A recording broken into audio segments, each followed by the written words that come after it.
उसकी बहन ने हमारी सारी चैट पढ़ ली थी। उसके घर के बाहर मसला बना। उसने मुझे कॉल की और बोला कि यार मुझे नहीं रहना यहाँ, प्लीज़ मुझे आकर ले जाओ। मैं उसे समझाने के लिए मिलने चला गया।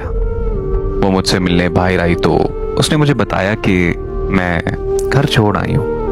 मैंने उसे बहुत समझाया पर उसने कहा कि मैंने नहीं जाना घर, मुझे तुम्हारे साथ जाना है। अगर तुम नहीं लेकर जा सकते तो कोई बात नहीं, मैं खुदकुशी करके मर जाऊंगी। मैं उसे अपने साथ लेकर इस्लामाबाद आ गया। मेरे घर वालों को जब पता चला तो वो मेरे पीछे इस्लामाबाद आ गए और मुझे ये बोला कि लड़की वापस करनी है। और वो रोई जा रही थी और मुझे ये कह रही थी कि मुझे घर वापस नहीं जाना, मुझे तुमसे ही शादी करनी है। मुझसे उसकी ये बेबसी देखी नहीं गई और हमने कोर्ट मैरिज कर ली।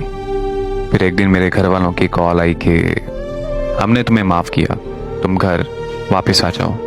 हम खुशी खुशी वापस पहुंचे तो वहाँ का माहौल ही कुछ और था। उसके घर वाले लड़की को ले जाने आए थे। मुझसे ये कहा जा रहा था कि अभी हम ले जा रहे हैं, तुम 2 दिन बाद बारात लेकर हमारे घर आ जाना।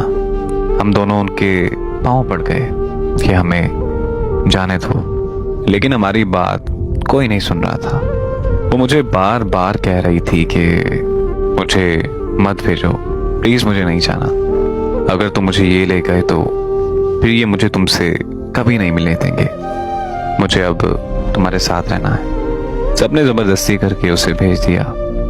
आज मुझे 1 साल हो गया है कोर्ट के चक्कर काटते हुए। मैंने बहुत कोशिश की उससे मिलने की, उससे बात करने की, पर मैं नाकाम रहा। अब तो मुझे ऐसा लगता है कि सारा ज़माना मेरा दुश्मन बन गया है। मैंने पूरे 1 साल बाद उसे कोर्ट में देखा।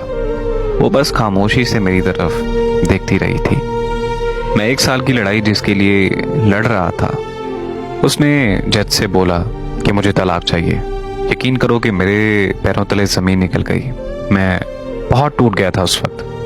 कोर्ट ने हमारी जुदाई लिख दी।